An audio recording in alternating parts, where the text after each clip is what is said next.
Derl, like a lot of combat veterans, you went a long time after your experience in the service. You went a long time without talking much about your war experience. That's my impression. I think you said 35 years or something like that, Yes. really, without talking much about it. Right. But you did write your memoir, which is what's that? Eventually. Yeah, eventually you wrote it. I'm glad you did. It's a great memoir. So my first question is when did you decide to write it, and why did you finally decide to sort of break the silence and write things down? Well, like you said, when I came home, it wasn't accepted real well, and so Service in Vietnam. Right. Yeah, Vietnam wasn't, and so Yeah. I just kept quiet about it and went on with my life, my job, and after that period of time, I had friends and family asking me, we want to know something. Why don't you tell us or write? Yeah. And so I just started writing notes, and finally I thought, well, I've got a lot of notes here, so maybe I'll just make it a book. So I started that process, and I really, because of family members and friends, and I also thought, well, I can get my story out. Maybe it'll help other veterans, to understand some things. Sure. And I went through some counseling and met with, other people about it. And then I began writing on it, and it took me like 9 years to complete it, because I would write on it for a day or two, and then I'd put it up for 6 months, at a time. Is that because just there's a lot of other stuff going on, or because just it was difficult to think about this stuff, remember this stuff, and put it down? Yeah, it was difficult to relive it, and that's what you have to do. And I realized it's a good thing to do that because it's very helpful, it's very therapeutic to go back and face it, because and that's what so many veterans won't do. They won't face it, they won't talk about it, and but to get it out there, it really does make a difference. And the other thing is, I wanted to have a message for other veterans to let them know that life after war doesn't end. I mean, you still have a life, and you don't have to turn to drugs and alcohol. There are other avenues, which I'm thankful that I found it early on with my wife and our family, which was very helpful, when I came back. Yeah. So you said that, for those many years after the war, you didn't talk about it. Does that mean that you didn't think about it as well? Oh, no. It just means you didn't want to talk about it because I felt that other people didn't want to hear. And it was difficult to talk about it. Sure. But the atmosphere at that time was not receptive towards Immediately Vietnam after veterans. the war. Right. Yeah. Yeah. And so, I mean, I spent my full working time without really saying that much about it. And after I retired, and then I was interviewed by the Arkansas Democrat-Gazette, and they wrote an article about it. And then I had people calling me, so why didn't you tell us about this? We didn't know this. And I said, well, I didn't think people were interested at that time. That's what I told them. But yeah. Have you discovered that that's not true? That people actually are interested? Yeah, I have discovered that. Yeah. And even nowadays, it's much better nowadays, because I think the first time I was thanked for my service was when my wife and I were on vacation up in Maine somewhere, and we had an accident. And this family took us in while the police were dealing with everything, and just really thanked us, and were real receptive, and and from that point on, I've had many times people thank me, because I usually wear a cap or a shirt or something that identifies me with the military, the Marines, or Vietnam. And I get handshakes and thank yous a lot. Yeah. My impression, I don't know what you would think about this, but my impression is that the movie Saving Private Ryan did a lot because it got folks thinking about World War II vets and wanting to hear the World War II vet stories. Right. And then that's kind of what happened to me. You know, I focused first on the World War II generation, and then from there it goes the other things. And then I think comes the Persian Gulf War. And by that time I think there's a general recognition of, you know, you've got to distinguish the policy from the people. Right. So however we feel about the policy, the 19-year-olds in battle, that's a different thing. And, you know, we've got to honor them. Sure. Do you think there might be something to that, that the 90s was kind of a turning point when there's a recognition that however we feel about the policies of the government when it comes to conflicts, we've got to, you know, we can't take that out on the 19-year-olds, you know, who are in uniform. That's true. Yeah. Yeah. Yeah, and you know, like, I think my worst time in remembering probably was after I retired, because I've been busy all this time. Oh. You know, I retired, and then the Iraq and Afghanistan, those wars are going on. So that helps. That brings it all back.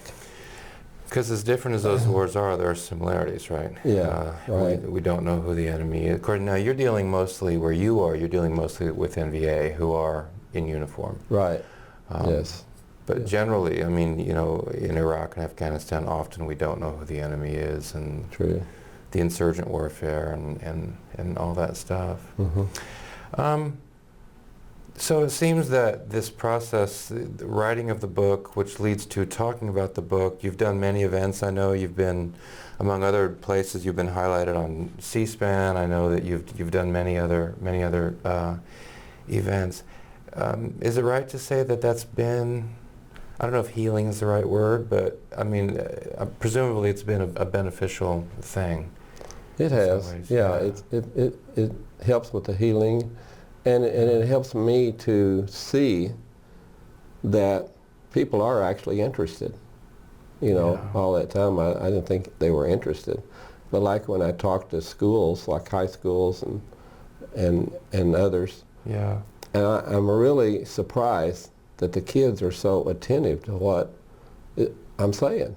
You know, I think, wow, they're really listening. They're interested. Yeah. And I'm afraid it's not being taught in schools nowadays. I don't think it is. So it is encouraging, and usually around Veterans Day, they have the schools have veterans speaking, and they're finding out more and more, you know. So, and I think that's good, and it is healing for me, just knowing that people care. You know. It's nice to be listened to. You know. Just tell us about the process then. I mean, the day when you actually sat down and said, okay, I'm going to write this thing down, and then you said it was a 9-year process, so you kind of stretched it out a little bit. Right. But if you could just describe that general process of, you know, beginning to finished product, how did that go for you? Well, it was pretty trying at times, and it was difficult to do, because I had several incidents that I had to face up to, you know, and of course you have your guilt when other people die and you didn't. The survivor's guilt. Yes, and then just so many times, you know, you get to where you don't want to make new friends because you're thinking they're not going to be around. And anyway, in the book thing, I wanted to get that down, and I wanted to write it to where my family, my kids, my grandkids could read it. So it's not the typical war book, you know, and it's not necessarily a history of Vietnam. Yeah. It's my history, you know. It's my time. It's what happened to me. Yeah. And it was a difficult time, and like I say, I work on it a little bit, and then I'd put it up because it would, and for a while I was working on it at night because it's quiet, you know, and it's easy to keep your mind working. Yeah. And then my wife asked me not to do that because I wasn't sleeping, therefore she wasn't sleeping, you know, because it affects you, and you get the emotions and all, and then it's on your mind. You go to bed and you dream about it, you know. Yeah. But, Yeah. Well, I'm glad you wrote. I'm very glad you wrote it. Among other reasons, that because I tell vets, especially the vets who are reluctant to share, that you don't want to leave your story to people like me, Yeah. because as hard as I try and as many times as I go to Vietnam and as many memoirs as I read and all that, I'll never understand. Right. I'll never get close to understanding. Right. So I can try to explain things to the students and so on, but I'll never understand it. And that's why I think it's so important for vets to talk about their experience in their own words and not leave it to the journalists and the historians. Right. You know what I mean? Journalists and historians have their place, but there was an incident. I saw an obituary, I guess, a month ago of a fellow. I don't remember the name now, but he was at Thien when you were there. It was in the obituary. Whether he ever did anything like this or wrote anything down, I don't know. But just the feeling I had was, if he didn't, what a tremendous loss. Yeah, most have not. No, and I think it's such a great loss, and it's the it's History frustrating. Project thing that's going on is doing that a lot, getting people's stories, which is good. Yeah, that's important. So we've kind of touched on this already, but what is your word to a veteran? It's hard, I have a certain veteran in mind. I mean, actually a couple who, more than 50 years later, or about 50 years later, it's not sort of that continual presence the way it is, I think, with a lot of combat veterans. You'd hear this 13 months I spent in Vietnam is just every day it's with me in one way or another. In their cases, it is, for lack of a better phrase, eating them alive. Exactly. And you can see what a tremendous burden it is, and it's hard to believe that they wouldn't want to let some of that go. Yeah. You know what I mean? Right. What's your word for them, to those guys? Well, I guess all I can say is I know how much it has helped me to deal with my situations, because I was in a lot of different battles, a lot of different explosions, just dealing with a lot of stuff while I was there. Yeah. And seeing many guys die. Yeah. But we have to deal with it, and it's better to tell your story. And I might add that I was a Christian when I went to Vietnam, and I prayed a lot. Did you? And I know my wife did back home, and I contribute that to my return.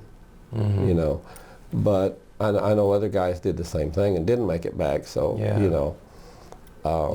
it depends on the situation and how it goes. But I just encourage other veterans to talk about it and get counseling, and they don't have to write a book, but put something down on paper, and look at it, think about it.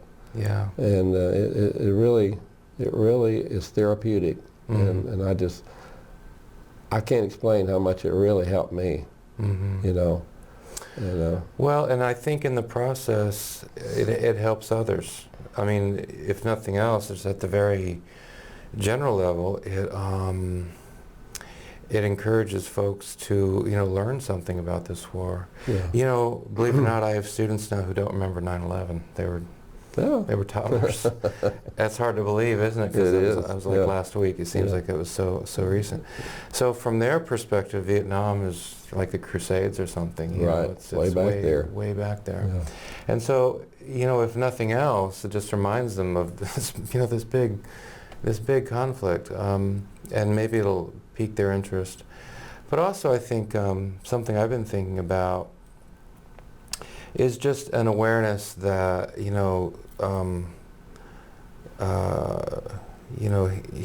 war is a signal of human failure, obviously. Right. Right. And then there are certain people who have to go in and bear the burden. Sure. Folks who've got to go in and bear the burden, take the brunt of this these disasters that human beings collectively create, but then Right. there are folks who actually have to go deal with it. And you were one of those.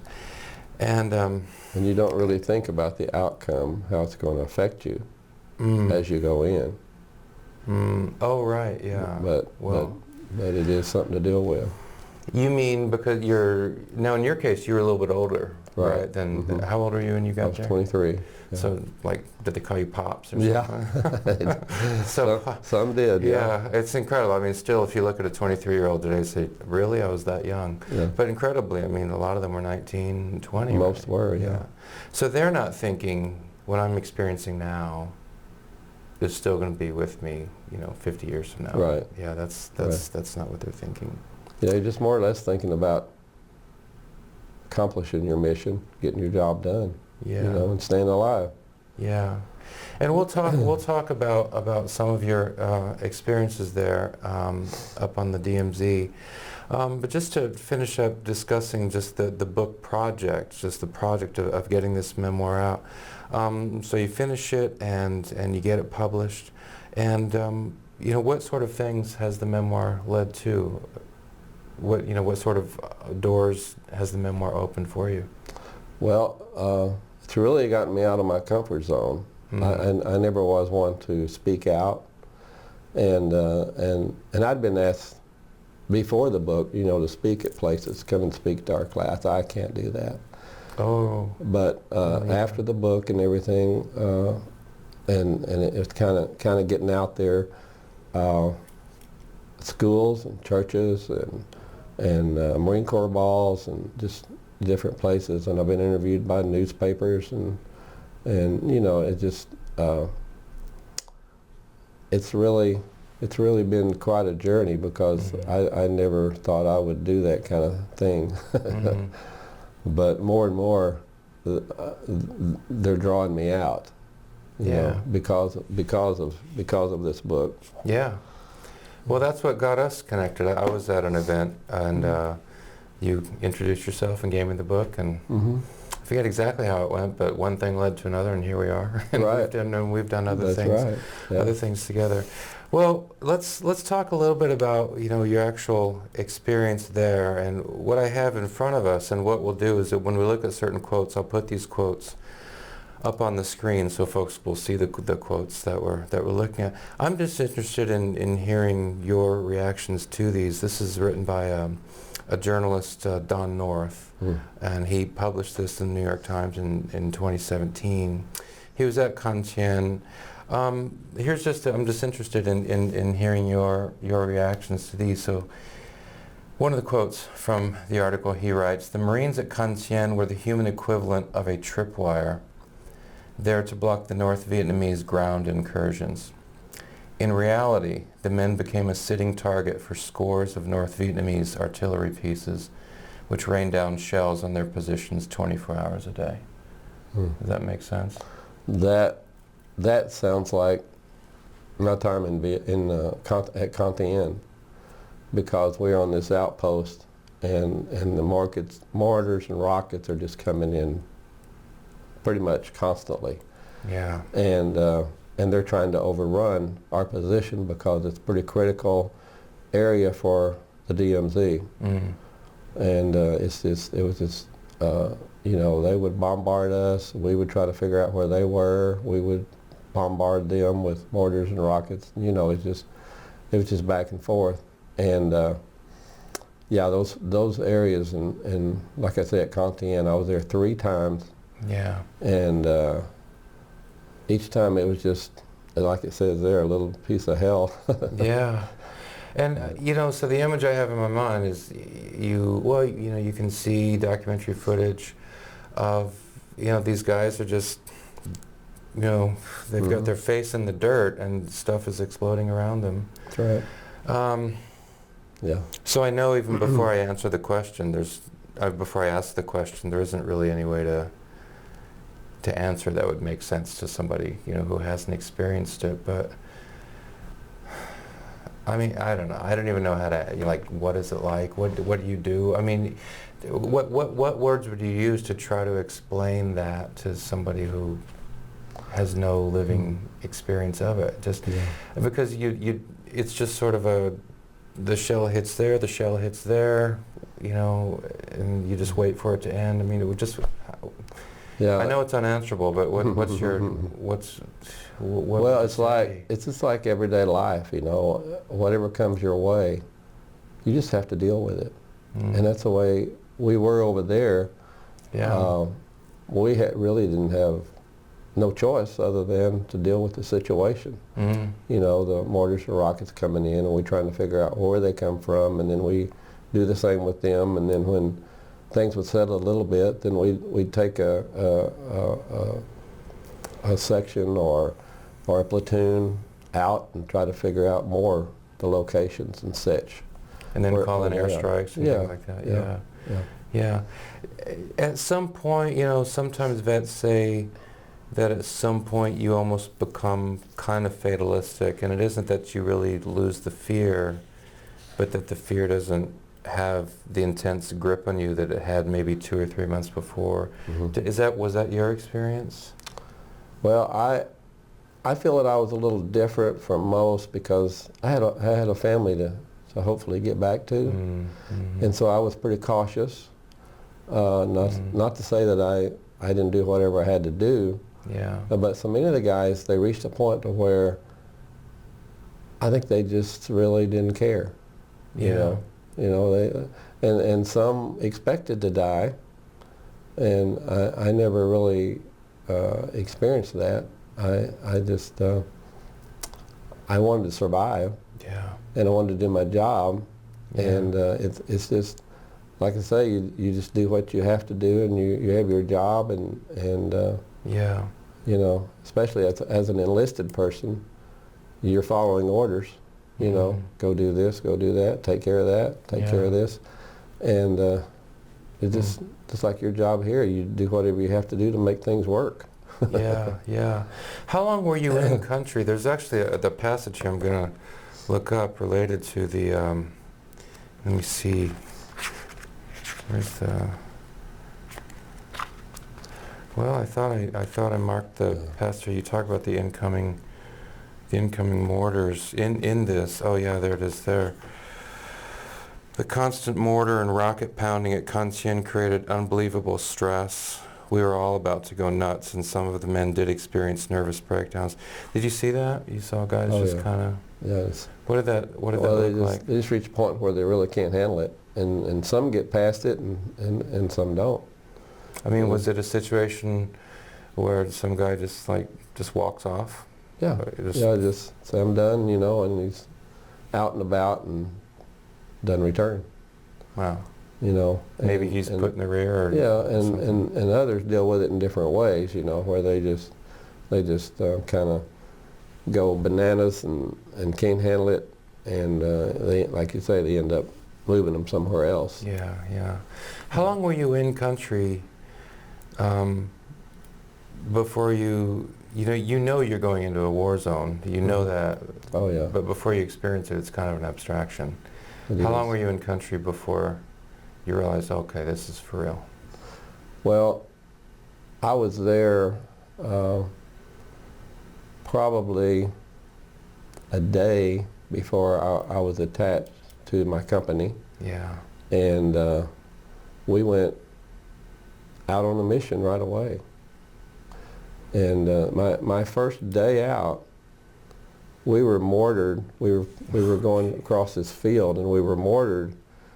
And surprisingly enough, none of us got hurt that day. But we found out that it was our own people. Oh no! They got mixed up and thought we were the enemy. Oh no! But then, and then the next day. That's day one. Yeah. And the next day, I'm hearing all these experienced Marines at night talking about what to do and how to, handle things. Well, the next day we walk into an ambush, and we lost, I think, 3 guys, and several were wounded. And I'm thinking, man, can I survive over here like this every day? This is like day 3 or something. Yeah. Yeah, I mean, from that perspective, 13 months is a long time. It is. Good it grief. is. And, every day wasn't like that. Right. But you're thinking, is it like this every day? How am I going to survive? Good grief. But Let's look at, here's just another sentence. So the journalist says that he learned some fundamental truths about the Vietnam War. That our soldiers and Marines fought bravely, that the North Vietnamese were relentless, and that our military and political leaders had committed us to a war we couldn't win and prosecuted in the most inept way possible. I'm just interested in your response to that. Well, we were committed. As I went, in my mind, I'm going to fight and stop communism. Yeah.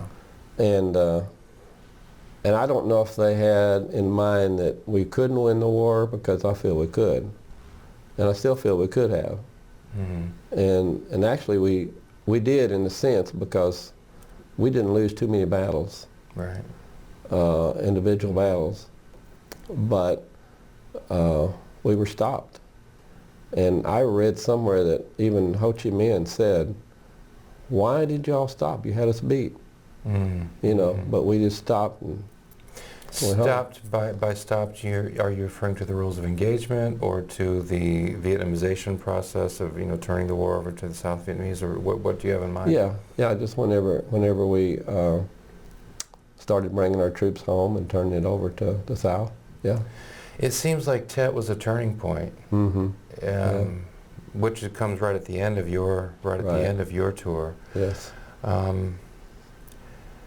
Which is sad, right? Because that was such a tremendous defeat for them militarily. Right. But yet psychologically, it seemed to have. Well, our politicians were wanting to get out, and our people back home was wanting us to get out. Yeah. And so. Yeah, Lyndon Johnson effectively resigning in March of '68. Seems like the president's giving up, and that's something. You and I have talked before. We mentioned rules of engagement just a minute ago. I think I remember that they were a little frustrating for you, right? Some of the rules of engagement that were in place. Did you see that, sort of how the Marines' hands were tied by some of the rules of engagement that you had?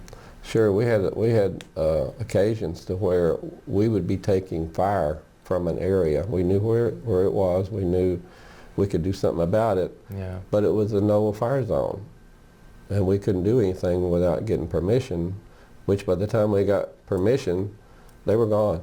They were somewhere else. So and I think they knew that. They would. Oh, I'm sure they did. They would find a spot where we couldn't fire on and let us have it, and then they're gone by the time we can do anything. So, yeah. Yeah. Wow, that's something. Well, here's let's just look at another bit here from this article. He refers to July 2nd, 1967. Marines from Alpha and Bravo companies began Operation Buffalo, a sweep in the area north of the base at Thien. Unfortunately, faulty reconnaissance and inadequate observation allowed an undetected North Vietnamese force to ambush the Marines. 86 of Bravo Company were killed and 176 wounded. Only 27 walked out of the battle unaided. Mm-hmm. What does that bring to mind for you? That's pretty close. Actually, the day that we went out on Operation Buffalo, they had warned us, our company of 150 men. They said there's 5 battalion of NBA out in the area where you're going. That means there's 5,000 enemy. But the location you're going, you probably won't see any of them. You just go ahead and do your search and destroy mission, taking out bunkers and whatever you run into. And a couple of days, we did run into them, and they were ready for us. And we were so outnumbered that those numbers are close, but we lost 59 Marines and corpsmen, and there were like 65 wounded, and there were 26 of us left. And you're one of the 26? I was one of the 26. And most of us had been wounded at least once. I had been wounded twice, and some others had too.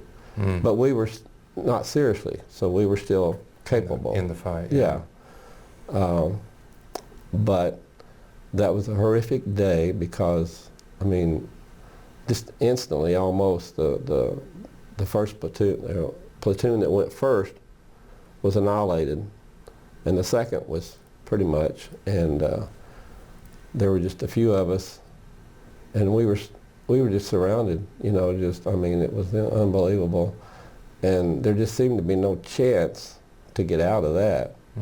And we fought there all day, and eventually we got some help from other companies and other, you know, coming in. But it was later that day, and we were pretty well wiped out by that time.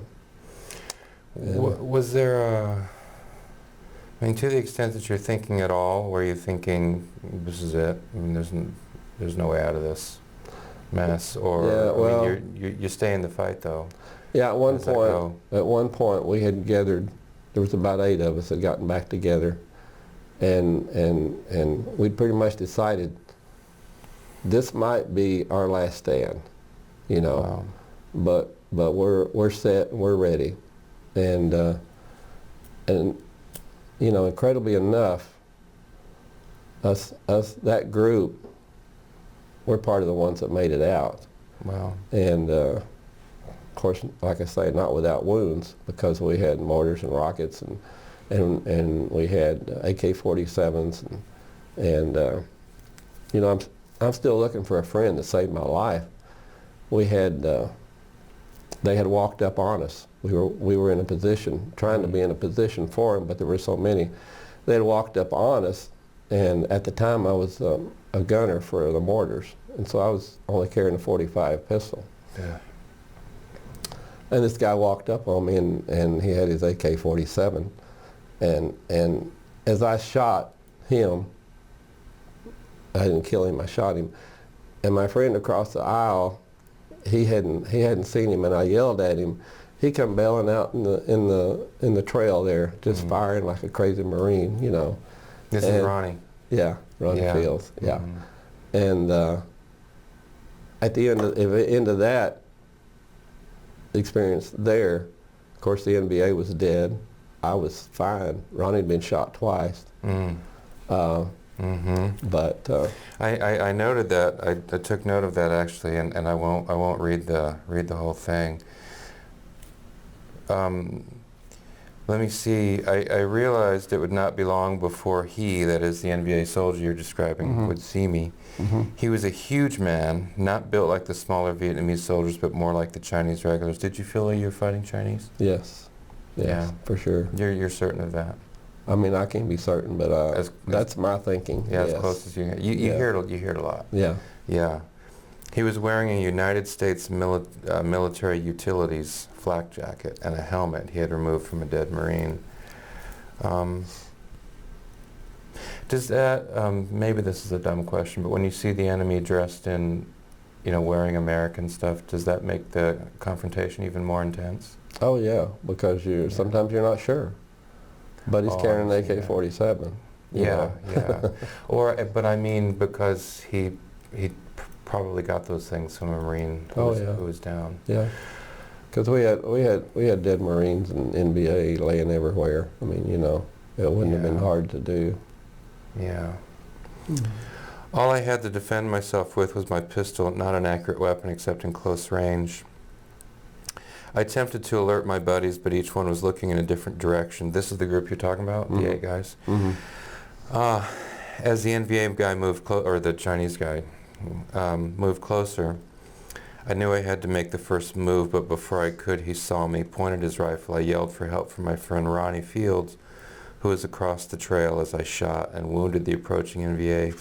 Fields dived out onto the trail, rolling and screaming like a crazy Marine with his rifle blazing. And then you say Ronnie deserved a medal for his act of bravery in saving my life. Yeah. I don't know if he ever did. So Ronnie, you mentioned you're trying to find this guy, and Ronnie's the one. Right. And you haven't been able to. No. It's a pretty common name. Yeah. You know, Ronnie Fields. Yeah. And I get a lot of hits, but I hadn't been able to find the right one. I haven't been able to find that one. Yeah. Yeah. Yeah. So you went to Thien three 3 different times. I did. All 3 involved combat. Yes. Yeah. And then in between those times, what are you doing in between those 3? We're just out searching. We're searching for the enemy's searching for us, and we usually encounter somewhere along the way, you know. Yeah. And it's kind of a we're looking for them pretty much during the day, and the night doesn't bother them too much because they know the terrain. Yeah, the way around. So they're looking for us, you know, not only in the day but in the night as well. Yeah. And it was, and you could, you know, you'd have watch at night. In my mortar section, there were about 8 to 10 of us at a time, and we'd take turns, you know, an hour watch or whatever, and sometimes we'd have higher alert, you know, maybe 50% is awake. Yeah. But you know, your imagination runs wild. You're sitting there, you look at nighttime especially. Yeah, you're looking out, you see the bushes, you see something moving, Right. you know. Well, and I know I you think feel like a sitting duck, you know. Yeah. During a firefight, I'm not sure if it was Operation Buffalo or not. You had an encounter with a cobra. Yeah, I remember. Yeah, no, that was before, but that was so. I mean, that must stick in the mind as well at night, right? NVA are out here, but other stuff's out here too. oh yeah, you know? yeah. You're in the bush, you don't know what's out there. Yeah. And we've had guys drug off by tigers and such, you know. In that 13-month stretch, how much of that 13 months, like what percentage would you guess, were you in a place where you could actually kind of relax a little bit and not be on, you know, some kind of stage of alert, like just psychologically, you know what I mean? I mean, in that 13 months, what percentage of time would you say you actually could kind of breathe and know, okay, well, this is a pretty secure spot? Well, I'd say probably Camp Carroll was there for just a few weeks. Yeah. And we actually got to sleep on a cot, and but still, yet in the middle of the night or the middle of the day, you'd end up running to a safe place, you know, a hole in the ground somewhere, because mortars and rockets still come into those areas. Yeah. But it wasn't like Thien. It wasn't as bad as Thien. Sure. But my main downtime would have been, I got some what they call in-country R&R to Da Nang for a week, and I got out of country to Hong Kong. Oh, you did go to, okay, Yeah. you got out to Hong Kong. Okay, yeah. And that was my downtime. Yeah. Otherwise, it's pretty much, you know, you better be alert. Yeah.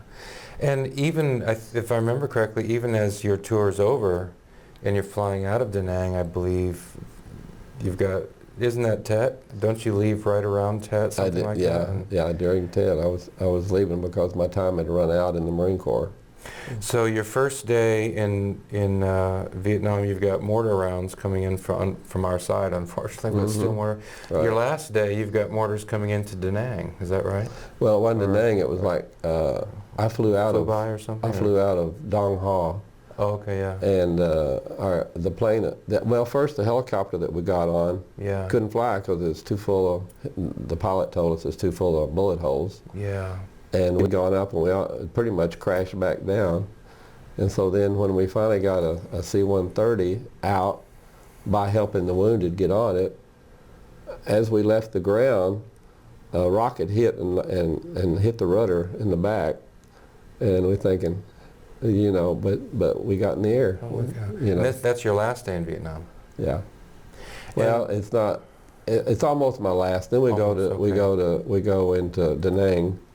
Okay. And when I got there, I'd already turned in my rifle and stuff. Yeah. Well, they reissued me, you know, weapons. Because of Tet? Yeah, they said we feel they're gonna try to overrun us tonight. So we were back on the line. Wow, that's something. Now, did you process out of the Marines pretty quickly after this time? Yeah.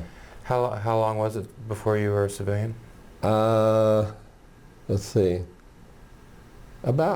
I think about 5 days. You know. That is unreal. Yeah. No. So no. Let's put Derl Horn on the beach in Florida and let him decompress for 2 weeks? No, nothing like that.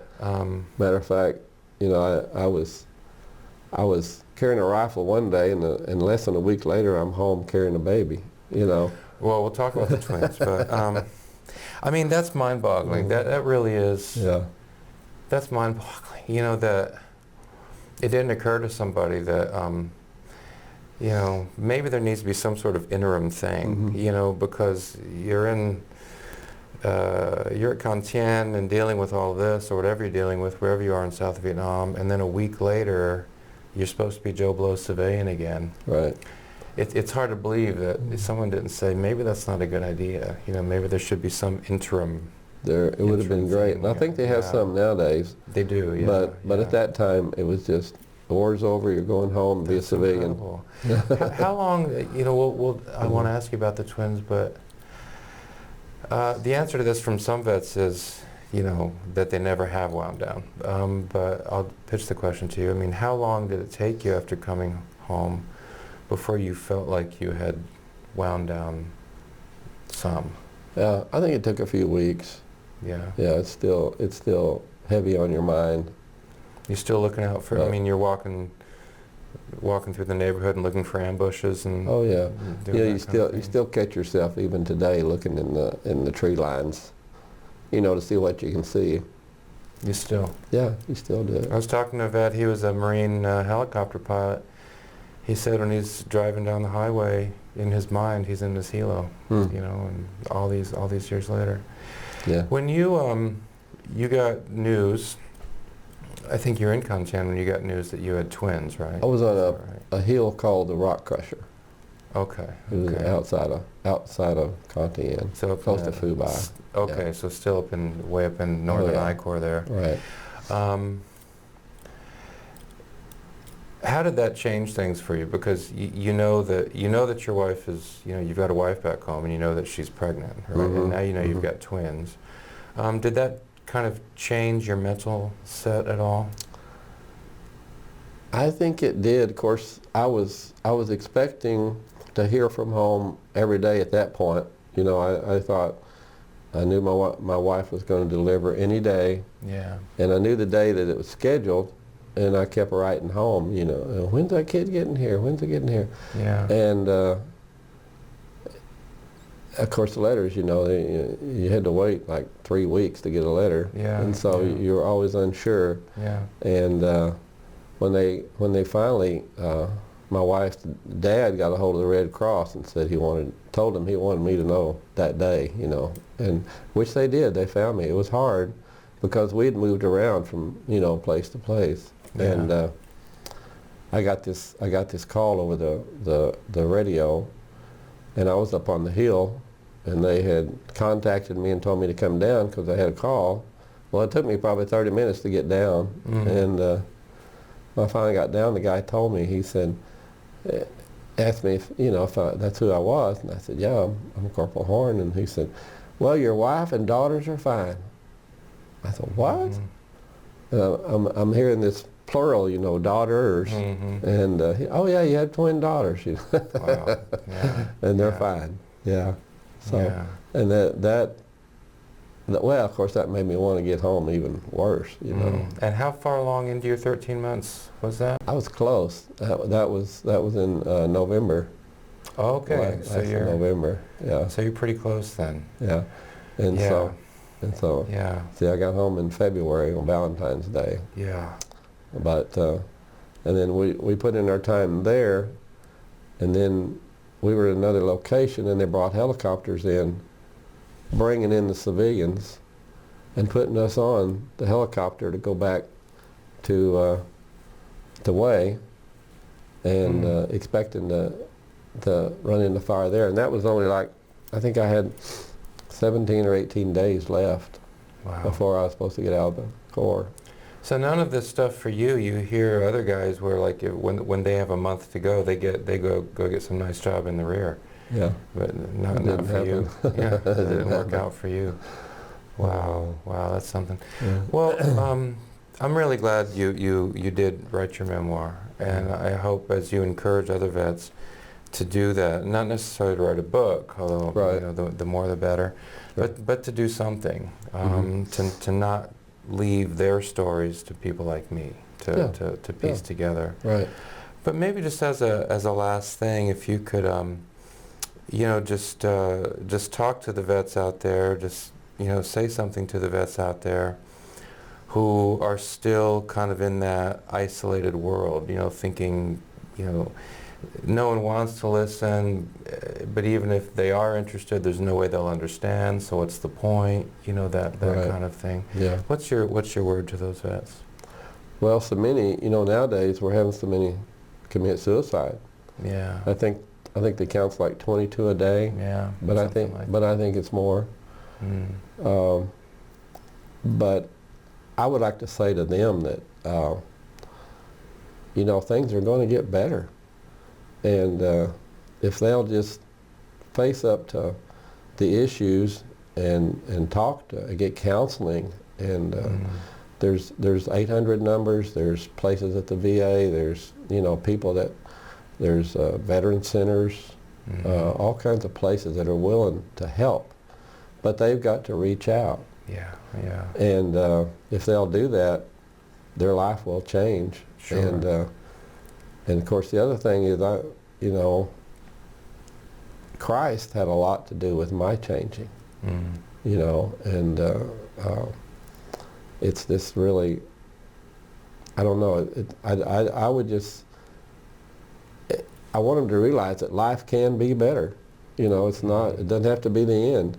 Sure. And just make some turns and talk to some people. And, yeah. And yeah. And in the process of doing that, not only might they be doing themselves a favor, but they can help others along the way. oh yeah, and help others and not cause such devastation to their families. That's right. I mean, that's a Yeah. horrible thing. Yeah. I don't have families deal with it when That's right. when their sibling or husband or wife do that. Yeah. They've got to deal with it after Yeah. that. I hear that. And Well, Derl, I really appreciate, looking back, I guess it's been a few years now, introducing yourself, giving me your memoir, and then you and I have done some things together. I really appreciate your willingness to share. Thanks for your memoir, and thanks a lot for this time. I appreciate it. I appreciate you, and you're reaching out to others, and that's what needs to be done. Yeah. And it's very, very helpful. It's helpful to me, and it's helpful to all these guys that you talk to, I'm sure. Yeah, yeah. It's great. I Well, appreciate it's a you great doing thing that. to do. Well, thank you. Mhm. Appreciate it. Mm.